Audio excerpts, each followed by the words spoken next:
Muy buenos días, queridos estudiantes.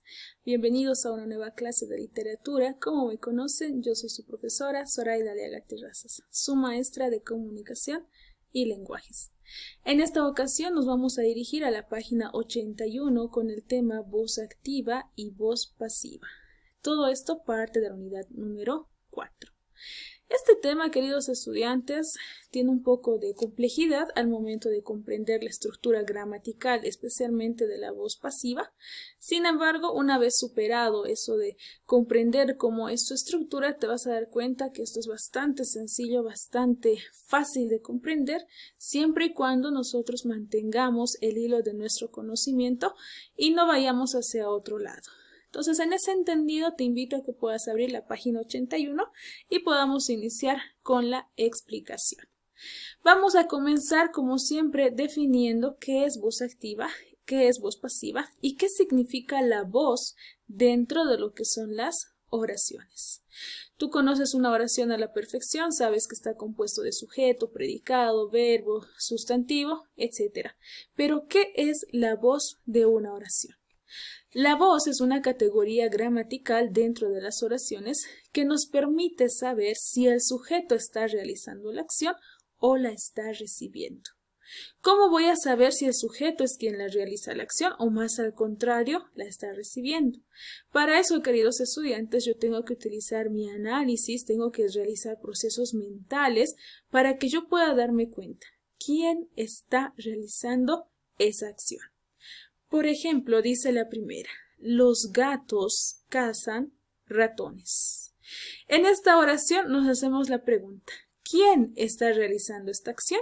En este caso, ¿quiénes están cazando a quiénes? ¿Los ratones a los gatos o los gatos a los ratones? Los gatos a los ratones. Por lo tanto, quienes realizan la acción van a ser el sujeto, en este caso, los gatos. En la segunda oración de ejemplo dice, los ratones son cazados por los gatos. Una vez más me hago la pregunta y digo, ¿quién está realizando la acción de cazar? ¿Quién? En este caso, ¿será que los ratones son los que están persiguiendo y cazando a los gatos? O más bien sigue igual, los gatos están cazando a los ratones. En esta segunda oración, quienes están recibiendo la acción son los ratones. Quienes están realizando esta acción son los gatos.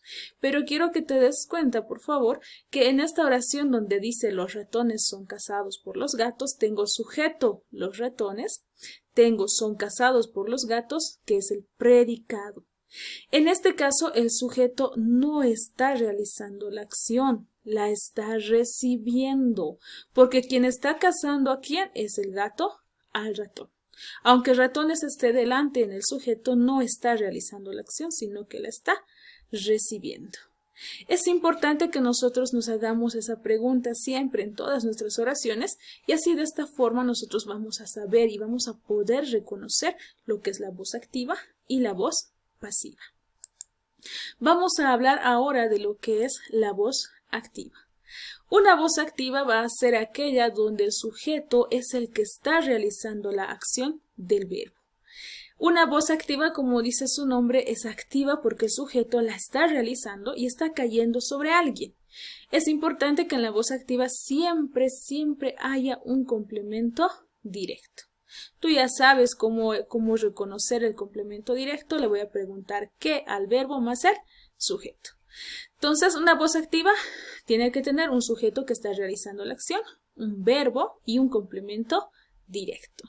Su estructura gramatical dice lo siguiente, sujeto agente porque él está realizando la acción, más verbo activo porque me está permitiendo que la acción caiga sobre un complemento directo. Esta pequeña fórmula de lo que es la estructura de una oración en voz pasiva es importante que tú lo tengas muy grabado en tu memoria, porque gracias a esto tú te vas a poder dar cuenta si es activa o al contrario es pasiva. Dice la primera oración de ejemplo, mi papá trajo un pastel delicioso.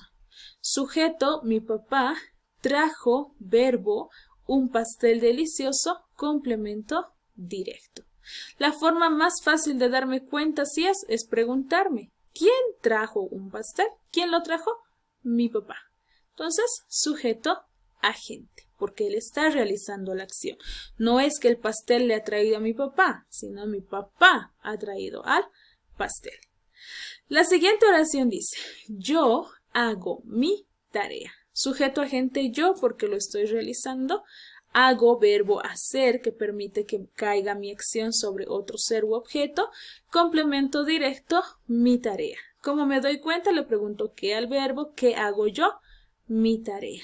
Entonces, una vez me pregunto, ¿quién está realizando esta acción? Yo. Por lo tanto, sujeto agente, voz activa. Entonces, te repito, esta parte de acá, esta fórmula sujeto agente más verbo activo más complemento directo, aparece también en tu libro de literatura, puedes resaltarlo o anotarlo también si quieres en alguna parte en blanco de tu texto. Vamos a hablar ahora, antes de pasar a la voz pasiva, sobre lo que es el verbo en su participio y la conjugación del verbo ser. La voz pasiva, queridos estudiantes, es a primera vista la más compleja. ¿Por qué? Porque yo voy a tener que utilizar un verbo más y voy a tener que convertir al verbo principal en otro tipo de verbo. Pero esto no significa que sea difícil. Primero vamos a analizar cómo puedo yo convertir o cómo puedo yo recordar al verbo ser en todas sus conjugaciones y cómo puedo yo convertir un verbo en infinitivo a su participio. Primeramente vamos a recordar la conjugación del verbo ser, tanto en singular como en plural en los tres tiempos principales, presente, pasado y futuro. El verbo ser en tiempo presente es en tercera persona, estoy hablando, es. En tiempo pasado fue, en tiempo futuro será. En plural, en tiempo presente, la tercera persona del verbo ser va a ser son. En pasado fueron, en futuro serán. Generalmente en las oraciones de voz pasiva vamos a utilizar la tercera persona, más que cualquiera. Ahora, ¿cómo convierto un verbo común en un participio? El participio, queridos estudiantes, tiene 5 terminaciones muy importantes. Ado, ido, do, cho y so. Estas terminaciones se deben poner al final de un verbo. ¿Cómo voy a unir esta terminación?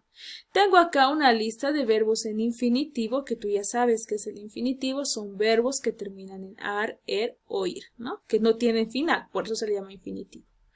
A estos verbos en infinitivo yo los voy a convertir a su participio. ¿Cómo lo voy a hacer? Voy a agarrar el verbo, dice mirar, voy a quitar la terminación ar, en este caso voy a quitar esta terminación y le voy a poner una de estas terminaciones, ado, ido, to, cho o so. Tengo que pensar muy bien cuál de estas puede ingresar. Por ejemplo, mirado, mirido, mirto, mircho, mirso. Si te das cuenta, ninguno de estos ingresa excepto la terminación ado. Mirar, mirado, decir, dicho, no existe el decido, dicho, imprimir, impreso, comer, comido, lavar, lavado, escribir, escrito. Los verbos en participio, queridos estudiantes, son muy importantes porque los vamos a utilizar para poder realizar la voz pasiva. Ahora sí, con esta pequeña explicación y recordar o también recordatorio de cómo se conjugaba el verbo ser y cómo puedo yo lograr un verbo en participio, nos vamos a explicar lo que es la voz pasiva. La voz pasiva dentro de una oración nos va a indicar que el sujeto está recibiendo la acción. No la está realizando, sino que la está recibiendo. Por lo tanto, el sujeto en estas oraciones de voz pasiva ya no se llama sujeto agente, sino sujeto paciente, porque está recibiendo, no está realizando. Siempre va a estar seguido por una frase verbal.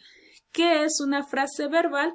La unión del verbo ser en cualquiera de sus tiempos más el verbo principal en participio. Y va a tener un complemento agente. Esta es la fórmula de la estructura de una oración en voz pasiva. Sujeto paciente más frase verbal más complemento agente. En estas oraciones, queridos estudiantes, el complemento agente es quien realiza la acción y el sujeto paciente es quien la recibe. Por ejemplo, vamos a analizar una oración en voz activa y luego vamos a convertirla a su voz pasiva. Dice, mi papá trajo un pastel delicioso. Voz activa, quien realiza la acción, mi papá. ¿Cómo lo convierto a su voz pasiva? Voy a agarrar mi sujeto, en este caso mi sujeto agente, y lo voy a convertir en complemento agente. Agarro a mi papá y lo voy a mandar al predicado. Agarro mi complemento directo, lo voy a convertir en mi sujeto, en este caso el pastel delicioso, y voy a agarrar mi verbo principal, que es el verbo traer. Este trajo es el verbo traer en tercera persona, en singular, por lo tanto lo voy a convertir primero a su infinitivo, traer. Luego que lo convierta a su infinitivo, lo voy a convertir a su participio. El participio del verbo traer es traído. Por lo tanto, le voy a sumar el verbo ser y voy a decir, el pastel delicioso fue traído por mi papá. Sujeto paciente, frase verbal, complemento agente. Sé que quizás para este punto te digas, profe, me está complicando, no me doy cuenta cómo dijo que era. Repito, en una voz sujeto no realiza la acción, la recibe. La forma más sencillita en la cual yo puedo explicarte si es pasiva o activa es la siguiente. ¿Quién está realizando la acción? Si en la oración que yo tengo la acción la está realizando el predicado, el sujeto, es una oración en voz pasiva. Si en mi oración quien está realizando la acción es el sujeto, estoy hablando de una oración en voz activa. ¿Cómo voy a convertir las oraciones de una activa a una pasiva? Ya hemos dicho, es muy simple, muy fácil. Lo que voy a hacer va a ser llevar el sujeto como predicado. Voy a agarrar el complemento directo en sujeto paciente. Voy a agarrar mi verbo y lo voy a convertir en frase verbal. La frase verbal, queridos jóvenes, tiene que responder al mismo tiempo, es decir, yo compro pan está en tiempo presente. La frase verbal tiene que estar en tiempo presente. Entonces, en este caso, tengo que usar el verbo ser en tercera persona en tiempo presente singular. Es. El verbo compro lo voy a convertir a su infinitivo, comprar, y lo voy a convertir a su participio, comprado. Y digo, es comprado por mí. Otra de las características de una oración en voz pasiva es que siempre va a tener la palabrita por, la preposición por, para darme a conocer que esta acción no es realizada por el sujeto, sino por el predicado. Muy bien, esto de todos modos se va a explicar de una manera más rápida, clara, concisa dentro de la clase de Zoom y obviamente vamos a reforzarlo con muchos quizzes fáciles, desde los fáciles hasta los más difíciles, para que podamos tener muy bien cimentado lo que es voz activa y voz pasiva. Dentro de la clase también vamos a hacer bastantes ejercicios de cómo convertir a la voz activa a la voz pasiva, así que te invito a que siempre estés conectado. Si cualquier duda tuvieses antes de la clase ya viste este video, no hay problema, puedes verlo. Y si tienes alguna duda en la clase por Zoom, me lo preguntas. Gracias por tu atención, espero verte muy pronto. Nos vemos en la clase en vivo.